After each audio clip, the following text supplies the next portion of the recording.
I'm asking this question for somebody else. So the question is, you said that there are beautiful women for men in paradise. Are there beautiful men for women? MashaAllah, very brave question from the sister, but in her braveness she wrote the question and handed it over and didn't ask it herself, and this is a sign of modesty as well. Alhamdulillah, that's good. Modesty should not prevent you from seeking knowledge, so I think this is the ideal methodology, that you wanted to learn, but you didn't want to identify yourself, so you wrote the question down. Excellent. This is a very honest question, and it needs to be asked.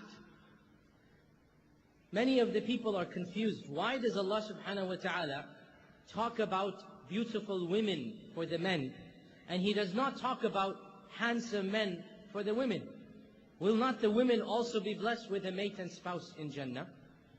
And the reason for this is that, generally speaking, it is not in the nature of women that these types of details be exposed and told. Look, even the sister did not want to be known and identified. And this is a sign of perfection, that the woman wants to be modest.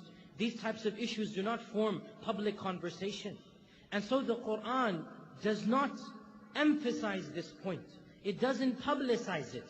But the reality is, as the Prophet ﷺ said, وَلَيْسَتِ الْجَنَّةِ أَعْزَبْ. There is nobody in paradise who shall remain single. So if a sister was married to a person in this world, they shall be in Jannah eternally together, and that will be sufficient for her. She will not feel any jealousy. She will not feel any envy that the man has been blessed with other hur in Jannah. But if a sister were single and she did not marry, or she did not have a husband, or her husband, we seek Allah's refuge, was so bad he didn't make it to Jannah. She made it, but he didn't make it. Then Allah Azza wa Jal has indeed a creation for them as well.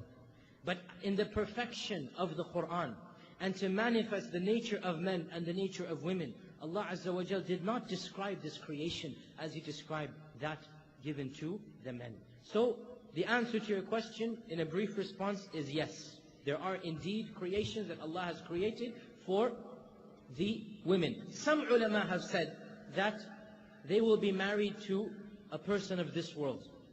And others have said, no, there is another creation in Jannah.